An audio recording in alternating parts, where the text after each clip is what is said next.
It's time to lock in Beyond the Scoreboard. Hey guys, I'm Grayson. Episode 2 is here. Winners, losers, and goats. We're going to be covering a lot today, mainly football. The draft combine happened this past week, started on Thursday, ended on Sunday. My goodness. The workouts were fantastic, and every single position is so deep and loaded with talent that when I cover my winners and losers today, which is the first thing I'm going to talk about, the winners and losers of the combine, there's not many losers. It was a great combine, one of the best I've seen.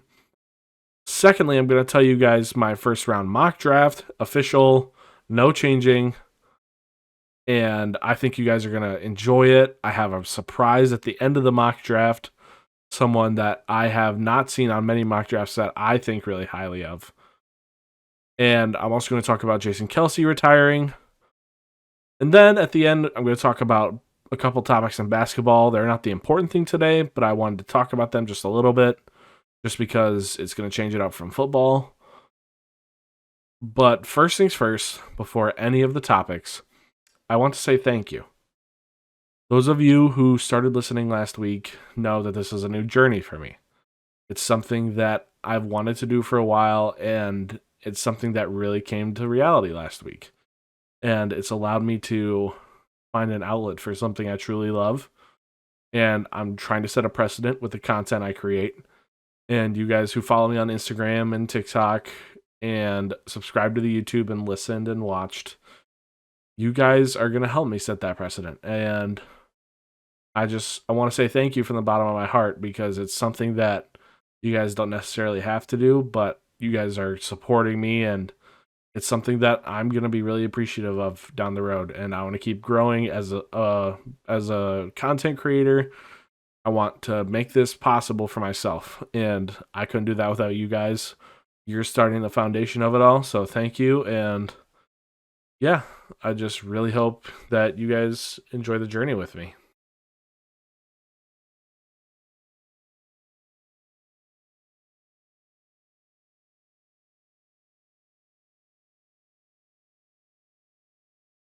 Now, getting on to what I love to talk about, obviously, football. Now, the draft combine started on Thursday of last week and ended on Sunday. I have 5 really big winners and 2 losers. Again, there weren't many losers, but there were a lot of big winners. I'm going to start with the offensive side of the ball. We got 2 skilled guys and a lineman. The first guy is the lineman, Troy Fautanu, from the University of Washington. He plays offensive tackle and guard. He was projected before the combine to be going mid to late first round. Now, for a tackle, he's very short, 6'3". Obviously, 6'3" is a big dude. 6'3" is a big dude, but offensive tackles are usually in the range of 6'5", 6'6", 320.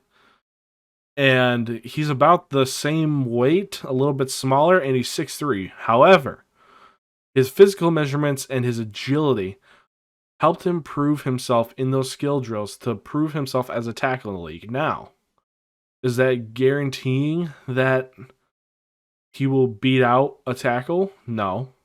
Will he become a tackle? No. Will he become a guard or a center? Maybe. But his arm length from his shoulder to his fingertips was 34 inches. That's usually the arm length of a dude playing tackle in the NFL. He's long, he's agile, and he was more agile than most of the other tackles in his class. And yeah, he may be moved inside by whatever team decides to pick him, but he proved himself. And I think that was the biggest thing. He proved that he was able to stand up in those drills, and he's got the ability to play tackle in this league. I wouldn't be shocked if he played tackle in this league. Will it be right off the bat? No. But I think he'd be a good plug-and-play guy if a team would pick him for that. Now, the second winner that I have on this combine workout list is Isaac Guerendo, the running back from Louisville. 5th-year guy. Played the first 4 years at Wisconsin. He was behind Jonathan Taylor the entire time. Now, Jonathan Taylor, obviously, we know who he is, had one of the greatest rookie years ever, fell off a plateau, and then he was sitting out for half this season. Guerendo drew comparisons to Saquon Barkley. And if you draw comparisons to Saquon Barkley during the NFL Combine, you're doing pretty good. He had one of the best running back workouts in Combine history. He's a little taller than Saquon, a little bit smaller on the length side, and they're about the same weight. But his official stats, he had a 4.33 40-yard dash, the fastest among running backs. He had a 41.5-inch vertical, the highest vertical among running backs, and he had a 10'9" broad jump, which was the farthest jump for a running back in the Combine this year. Hidden gem, came out of nowhere. He was projected to be early to mid day 3 guy. 5th, 6th round guy. I mean, he was projected to go super low. But now, after that Combine and what he showed off, I think he's a mid to late 3rd round back, even an early 4th round back. He's a steal for any team in that position. I think Minnesota could try and get him with their 3rd or 4th round pick, and he would replace the production that they lost after Dalvin Cook aged out and they just cut Alexander Mattison. So the only running back they have left on the roster is Jordan Nwangwu, which, either way, not going to be that big of a deal for him to replace that. He's a little bit older, obviously, as a 5th-year senior, but he comes in really polished and obviously has the physical attributes to play in the NFL. Now, my 3rd winner of the day is Ladd McConkey, wide receiver from Georgia. Now, if any of you are around college football and you watched Georgia's back-to-back title runs, Ladd McConkey was directly involved. Yeah, Stetson Bennett is like a 400-year-old college football quarterback, and they had guys like Darnell Washington and Brock Bowers and James Cook and guys who absolutely carried their offense, but Ladd McConkey was one of them. He was slated as an early to mid 2nd round, even a 3rd round guy on some drafts. And he came off the blocks fast. Yeah, he's a little undersized for an NFL wide receiver. He'd probably be running the slot. He's 5'11", 195. So he's a smaller guy. But he had a 4.38 40 and a 38-inch vertical. For his size, and obviously him being a white dude, like, you would not expect those physicals. And I hate saying that, but it's just a fact that white dudes aren't as physically gifted as anyone else. And I think he really showed his athletic strengths, and the good workout he had bumped him up to a late 1st round, in my opinion. I think he goes in the late 1st round, really early 2nd round. And I think a great pro day at the end of this month could really solidify him as a late 1st round guy. He's good for teams that need a slot receiver, but not only that, he's just good for teams that need wide receiver help. I mean, you think about teams like the Chiefs, the Giants, the Falcons. And I mean, the Falcons have Drake London and Kyle Pitts, but they need a 2nd guy in Atlanta to be able to accentuate those two. So I think him getting picked by Atlanta in the 2nd round wouldn't shock me either. Now, offensive losers, I mean, there weren't really losers per se, especially on the skills side. The skills side is so loaded and deep that it doesn't really shock me that there wasn't any losers because they were all so talented. Yeah, there are some guys who didn't perform as a lot of the experts had expected them to. Some guys who performed a little bit better or a little bit worse, and their stock kind of rose, fall, or just stayed at an even flat plateau. I mean, there's going to be that for everything. The only offensive line loser that I could find was Amarius Mims. Now, the only workout I got to see him in, because I think it's the only workout he did, was the 40. And at 6'7", 340, he ran a almost 5 flat 40, which is insane for a dude at his size. But the issue was he injured himself during that 40-yard dash attempt, and so he couldn't compete in the rest of the other drills and show off his physical abilities. And that hurt his stock a little bit. I think he's going to slide to mid 1st round But again, not that big of a loss for him because even as a junior, he's got a decent amount of tape to solidify himself as a first round talent. Again, offensive tackle class this year is absolutely stacked with dudes. Joe Alt pretty much solidified himself as the best tackle in the draft, I think. But it's pretty hard to pick the best tackle in the draft just because there are so many that are so good. But continuing on to the defensive side of the ball, I think the two biggest winners. My first is Terrion Arnold, the corner out of Alabama. He had one of the best corner workouts I have ever seen. I mean, obviously, I could probably go back and pick a different workout that could compare to it. But he was just so quick and agile, and he was able to make these cuts on the fly that I've never seen a corner make before. He's just a top tier athlete. And he could benefit teams like Detroit and Arizona. Yeah, he's not going to get picked that late in the first round. He's going to go early. I'm thinking top 10, top 15.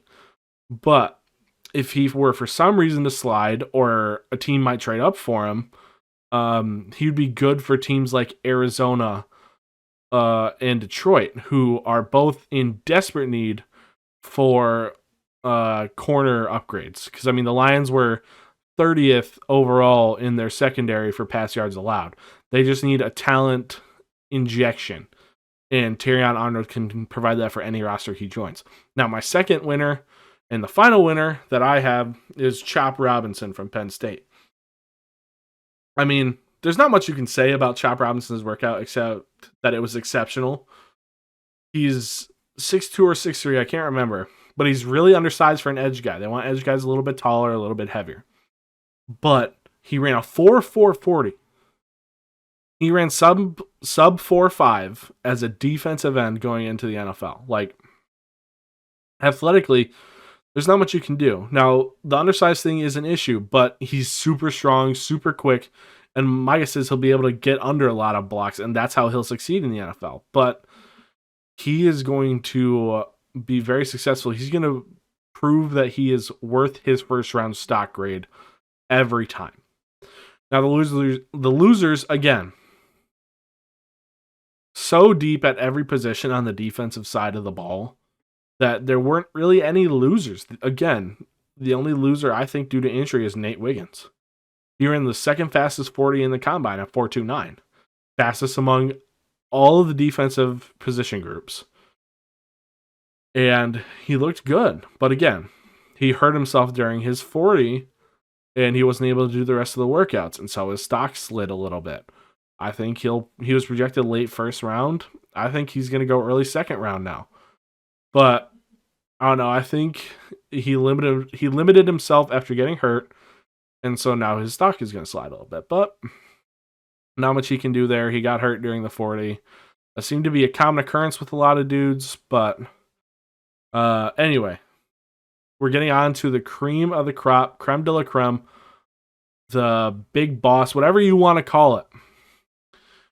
I'm giving you Grayson Patton's official first round mock draft. I'm not changing it. This is how I am leaving it. No matter how the pro days go, this is how I am leaving my first round draft. Again, this is my opinion. You don't have to agree.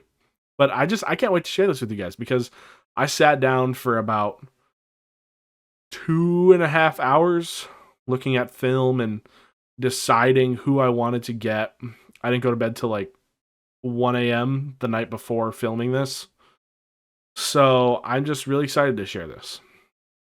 Now, obviously, number one, I feel like everyone's going to have it at this point. Bears from the Carolina trade are going to be picking Caleb Williams. Most talented QB in the class. Yeah, I'm going to agree with that. But I just don't think he's going to be successful in the NFL. I think it's going to be another Mitchell Trubisky situation for the Bears. I don't think Caleb Williams has enough big game experience. I don't think he's got a comeback gene.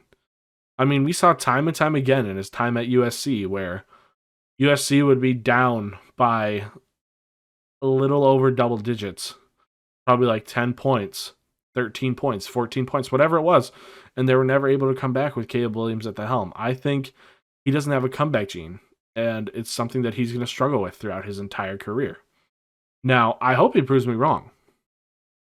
because no one as a football fan should ever want someone to not succeed based on, you know, who they are or what they think about them. I want him to prove me wrong. I want to be wrong. That's like the goal of being a football analyst and looking at stuff is you want to be wrong. You want to learn, you want to be wrong so then you can improve on yourself. As Caleb Williams should do. But another thing about Caleb Williams is he's a generational quarterback. There's one every draft class. I mean, obviously, the one with Kenny Pickett and Desmond Ridder, no. There was no generational prospect from that class. But Trevor Lawrence, a guy who's barely made it to the playoffs in his first 5 years. He's a generational prospect. Mitchell Trubisky was supposed to be a generational. Baker Mayfield was supposed to be a generational. I mean, I could go on and on about the list of guys in the last 8 to 10 years who are supposed to be generational quarterbacks who haven't lived up to the hype. And I think Caleb Williams will probably be one of those. Moving on to the second overall pick from the Commanders. I have them picking Jayden Daniels out of LSU. Now, for me, it was a toss-up between him and Drake May out of Carolina. It was really hard for me to pick here, but thinking about the offensive scheme they're going to run, Daniels has a strong arm. Obviously, he's a little bit older for a sixth-year senior, but he's got a strong arm, and he's got insane speed and agility and running ability on improvisation of the plays or a designed run. He's going to be great for Cliff Kingsbury. I mean, Cliff Kingsbury ran the offense for the Cardinals when he was the head coach with Kyler Murray, a guy who's much smaller than Jayden Daniels, but has the same running ability and arm strength. I think Jayden Daniels is going to be able to take those hits a little more and throw a little bit farther than Kyler ever did. But Cliff Kingsbury with Jayden Daniels at the helm is going to succeed so much. Now, 3, Drake May gets picked by the Patriots here. Again, it was a toss-up between him and Jayden Daniels. I just think that with, obviously, new coaching regime in New England with Gerard Mayo, but I just put it in the context of past New England offenses. They're quarterback-oriented, but they also focus on wide receivers, and they need a guy who can get wide receivers the ball. Now, I think Drake May does that for them here. He may not be as athletic as guys in his class like Jayden Daniels and Caleb Williams, but he's got crazy arm strength. And the Gerard Mayo regime and the Patriots get their QB of the future after some really, really crappy quarterback play the last couple of years with Mac Jones and Bailey Zappi.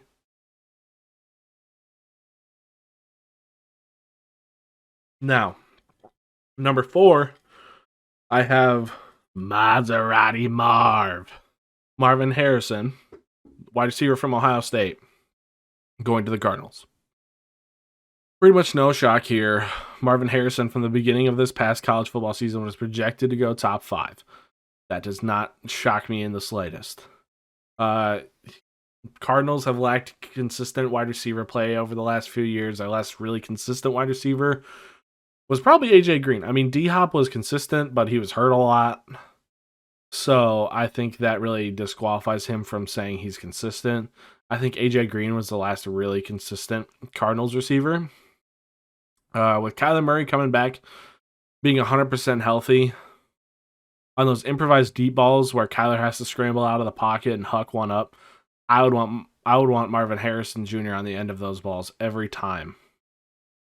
But he's got great big play ability, great in contested situations. We saw it in college. I saw it when Michigan would play Ohio State. When Michigan State would play Ohio State, he's just great with the contested balls. He's a great weapon for the deep ball. And with a Kyler Murray run offense, I think he takes the pressure off of Kyler Murray and adds a big play threat to their offense. Number 5. This was a really hard pick for me. Jim Harbaugh going to the Chargers. Jim Harbaugh's always set up his success stories, whether as a college coach or an NFL coach, with the play of the offensive line. And I was debating whether picking an offensive lineman or offensive guy here, like a skill player. But ultimately, I went with the Chargers picking Rome Odunze, the wide receiver out of Washington, with the 5th pick. Obviously, like I said, Jim Harbaugh usually runs his success stories off of the play of the offensive line. However, with the play of Justin Herbert and the declining play of his wide receivers that he's inheriting on this roster, Odunze is an immediate talent injection for the Bolts. I mean, he provides big playability. You could start him over Mike Williams at wide receiver 2. You could play him at wide receiver 3. Keenan Allen's getting older. I believe he's a free agent this year. Mike Williams just has been inconsistent. He's been really good in some games, then really bad in some others, and then hurt. So he gets bumped to wide receiver 2 or 3, depending on productivity.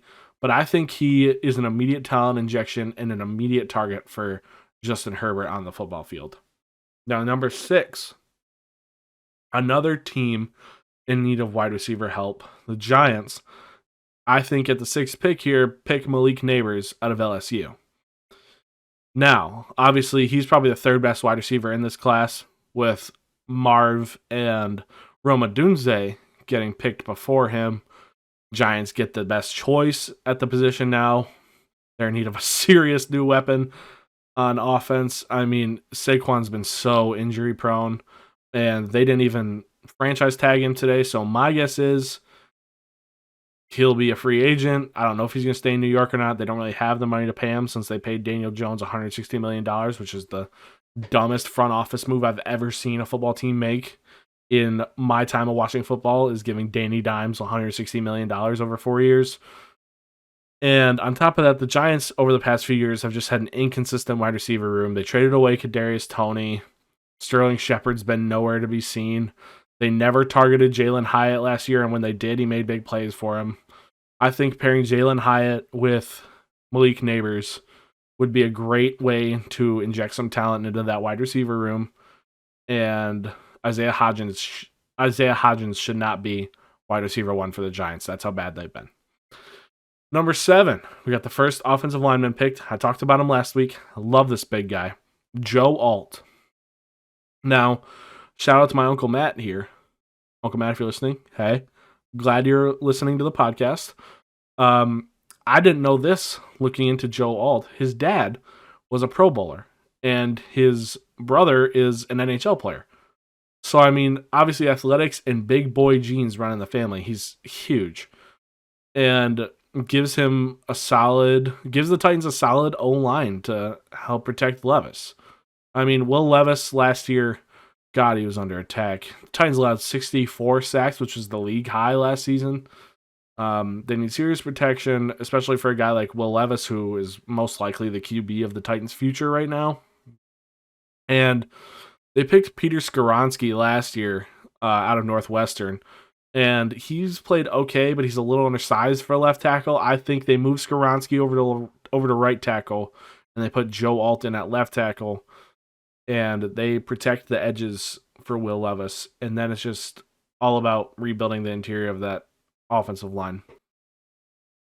Now, at pick number 8, I have the Falcons picking Dallas Turner, the defensive end outside linebacker out of Alabama. Arguably the best defensive player in the draft. No question about it. Great way for the Falcons to start Raheem Morris's tenure as the head coach. He fills a need at pass rush, which the Falcons didn't really do a whole lot of last year. They needed to increase that number this year. I think he helps with that. They shouldn't reach for J.J. McCarthy or Michael Penix or Bo Nix at this point. And my guess is they're probably waiting for Kirk Cousins or Baker Mayfield to be open in free agency. So I think picking Dallas Turner here is the safe option and the best option to fill a need in the roster. Bears at number 9. This is their actual slated pick instead of that traded pick from Carolina. I think they take Xavier Worthy out of Texas. Obviously, super small, super light. But it's a super high ranking for Worthy. Because while he's light and undersized, he's a great wide receiver 2 option with DJ Moore, who's also a burner and can go up for the contested balls. He's a great weapon to pair alongside DJ Moore. Cole Kmet's still on this offense. He's good production at the tight end position. And with Caleb Williams at the helm, he can get anyone the ball. So I think that Xavier Worthy would be a good fit for this Bears offense. Now the Jets. Also a tough team to pick for in terms of whether I pick a skill guy or an offensive lineman, because the Jets are in desperate need of protecting Aaron Rodgers. I said that the Jets pick Brock Bowers here at 10. I believe they're one offensive weapon away from a deep playoff run. They already got the stacked defense. And on offense, they have Breece Hall, Aaron Rodgers, and Garrett Wilson. That's about it. I mean, yeah, Corey Davis has decent production when he's healthy. Mecole Hardman did nothing for the Jets this year. That's why they traded him back to the Chiefs. And their starting tight ends are Tyler Conklin and CJ Uzomah.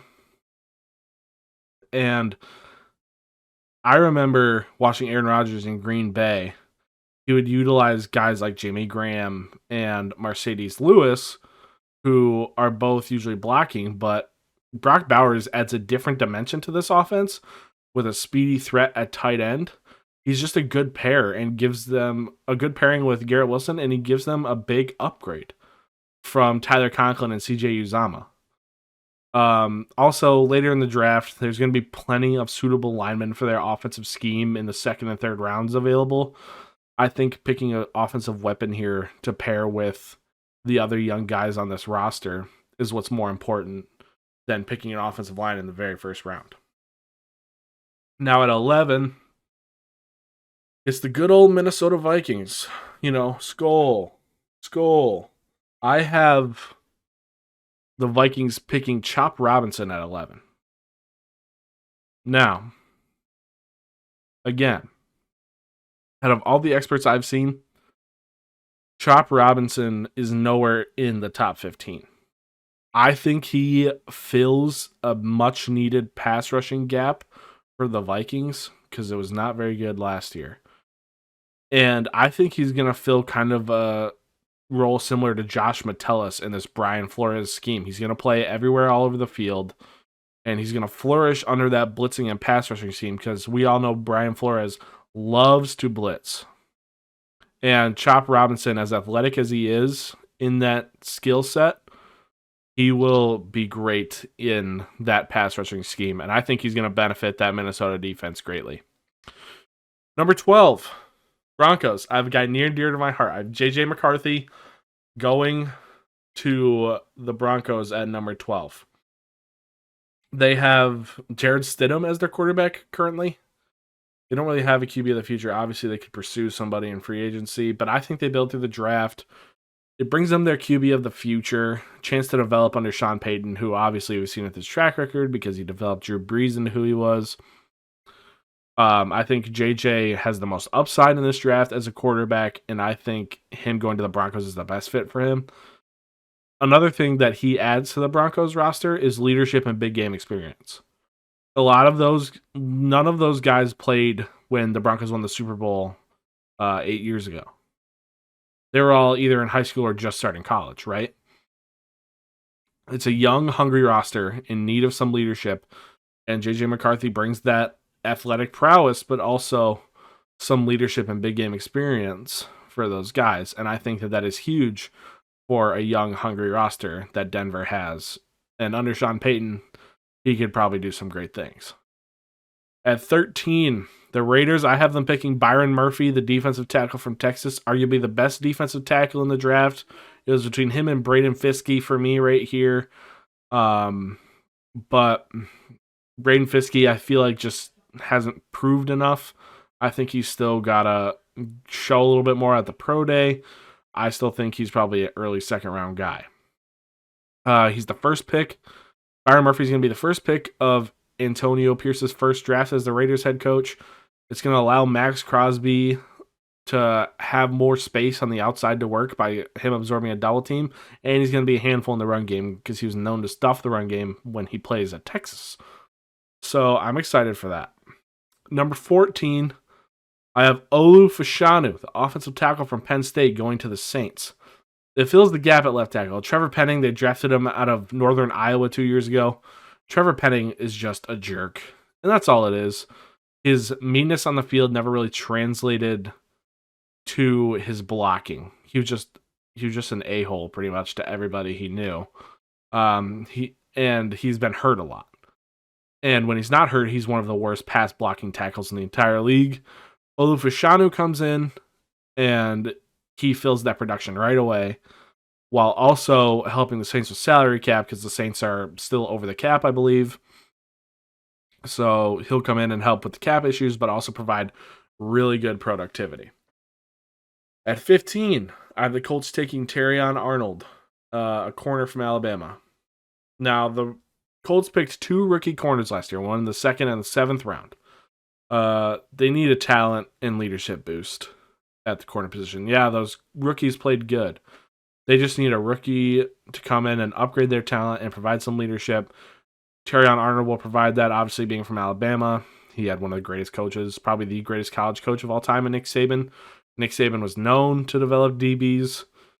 But I think he's going to come in and be the next great Alabama cornerback, I should say, not quarterback. Some of the best physicals as a corner at the combine, and he was going to come in and start right away and cover well. He only allowed 5 passing completions all season at Alabama this past year, which is insane to me. But I think he's going to be best corner in the draft, and he's a steal at 15. Number 16, which is the Seahawks. I have them picking Troy Fautanu, guard tackle out of Washington. I talked about him earlier. He was one of the winners of the combine. Seahawks are in desperate need for a good O-lineman to protect either Geno Smith or whoever their QB of the future is going to be. And obviously Fautanu is undersized, but he's got really good physical ability. He's a plug-and-play guy. Again, like I said, he'll probably play inside and out. He fills a big need for the Seahawks, who are probably going to draft a QB in this draft as well. So he's going to add to the offensive line in the future for the future quarterback. At 17, which is the Jags, I have them picking Quinyon Mitchell, the corner out of Toledo, who's the second best corner in this draft. He had a massive stock rise after the Senior Bowl and through the combine. He had great dimensions. At Toledo this season, he didn't allow a touchdown in coverage, and QBs passing towards him in coverage only completed 35% of their passes. He's a solid secondary player with a secondary that's in need of a huge upgrade down there in Jacksonville. He's going to help the Jaguars defense immensely. 18 is the Bengals. I have them picking Talisi Fuaga, the tackle from Oregon State. Again, this tackle class is absolutely loaded this draft.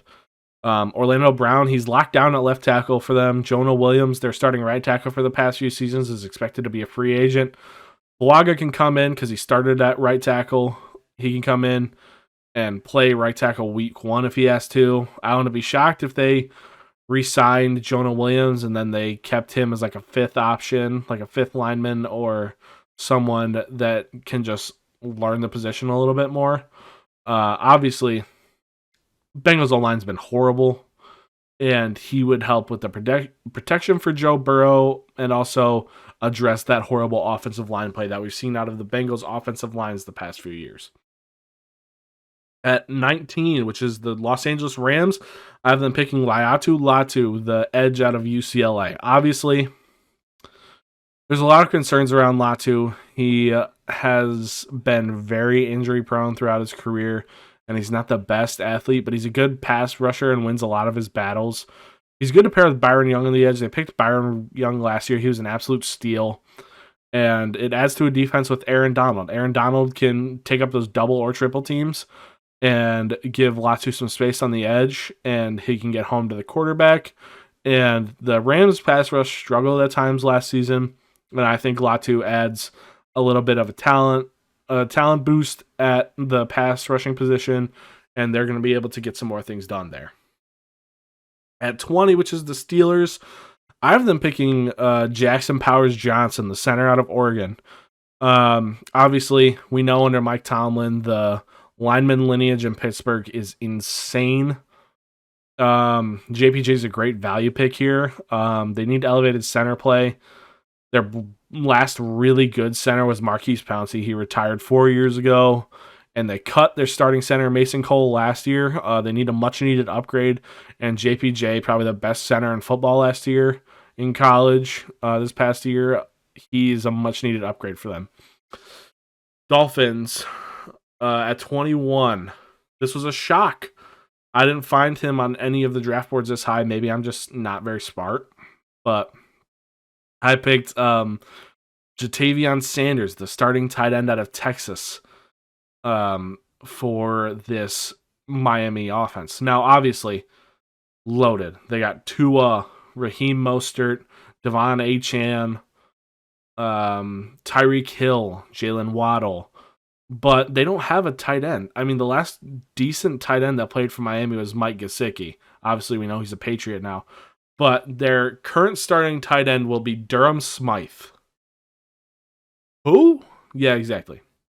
He adds a weapon to this already explosive offense. He's got super great speed for a tight end, and for a team that's way over the cap limit, it takes the big play needs off of Tua a lot of the time, and he is a check down threat as well. So I think that Jatavion Sanders goes to the Dolphins at 21. I don't think they can miss that, and it's going to add to their already explosive offense. 22 for the Eagles. I have them picking Cooper DeJean out of Iowa. Obviously, white boy corner. What? Where? I mean, you never hear of a white boy corner, but Cooper DeJean, a high school DB and quarterback, he's extremely athletic, and he was a ball hawk at his time in Iowa City. His leg injury that he had in the middle of the season remained a mystery up until the combine when he was here.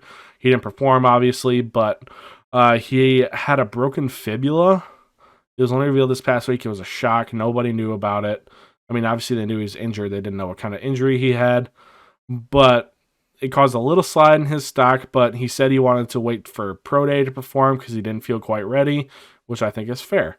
He fits right in with the Eagles' ball-hawking defense, and he starts the corner room of the future as Darius Slay's 33 this year, and James Bradbury will be 31 by the time the season starts. So he adds some elevated play, and he's younger, so he's got more upside. At 23, I have the Texans picking Johnny Newton, defensive tackle out of Illinois. Again, second, third best, depending on where him, Braden Fiske are ranked in their defensive tackle grading. But he's got size and insane speed for a guy as big as Johnny Newton is. He can plug the run holes and get to the passer. And the Texans' 3 rotational D tackles are all unrestricted free agents this year. So he can anchor the defensive line if they lose a couple of those guys, and he'd come in and he'd take the pressure off the edge for the Texans, which struggled at times this past year because they couldn't get enough space. But a guy like Johnny Newton is so big that he will need a double team, and I think he fits in well with that DeMeco Ryans scheme. 24. I have the Cowboys at this pick taking Amarius Mims, the offensive tackle from Georgia. Obviously, we talked about it. He was a loser in my draft, but Tyron Smith is all but out the door in free agency. He doesn't want to re-sign with the Cowboys. It's a solid pick. He's a big man with physical ability to protect Dak Prescott. Obviously, they have Terrence Steele. They have Tyler Smith. They have guys who are going to compete for that left tackle spot, but he can take over the spot right away or have a competition with Terrence Steele. I mean, there's not much you can do there because, it's the NFL, it's a business, but he has the ability either way to perform if the Cowboys need him to.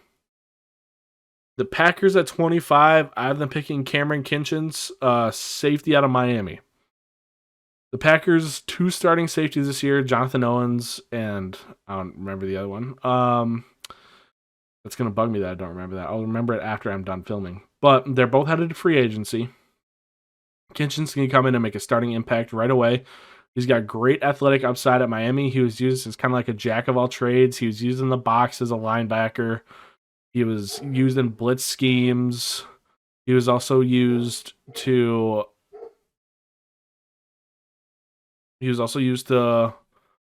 cover in Miami.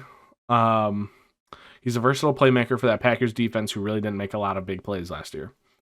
26, I have the Buccaneers picking Graham Barton, the offensive lineman out of Duke, a team that really struggled with offensive line play, who's lost 3 interior linemen in 3 years.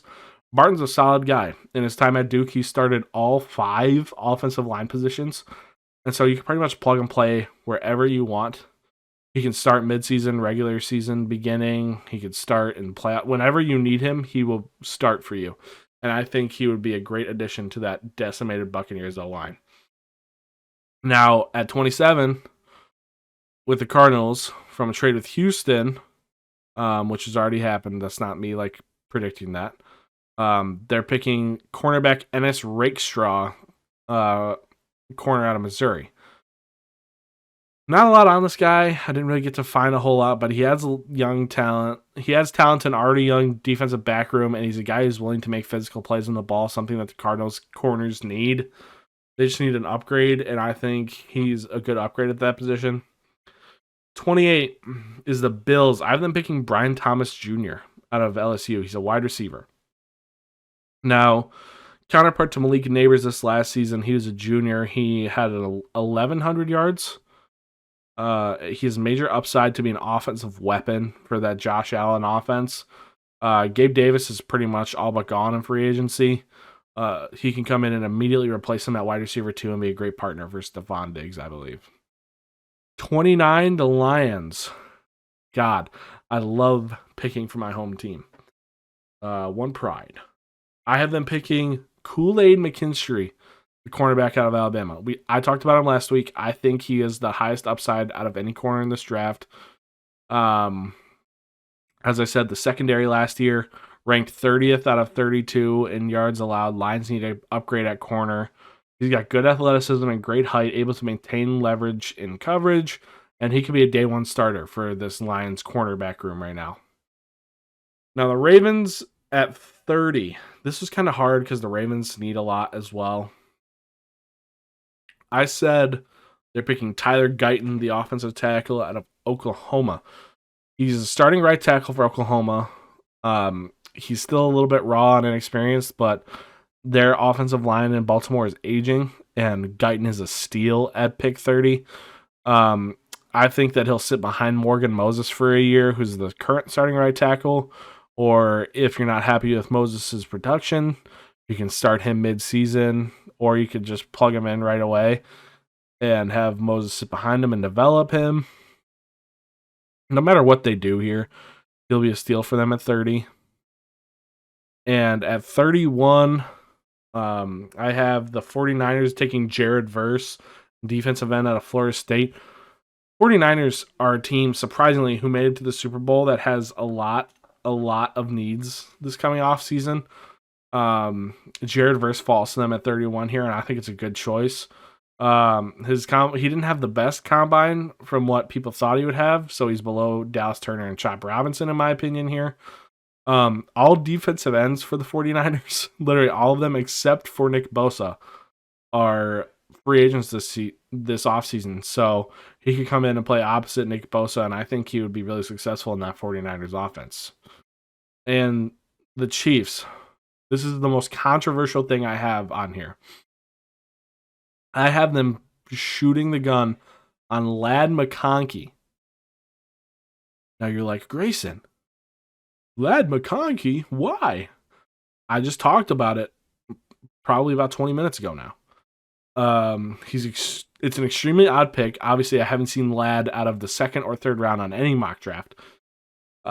He's got great upside. He's ran a 4.3 40, 38-inch vertical. Yeah, he's short. But they're looking for that next Tyreek Hill.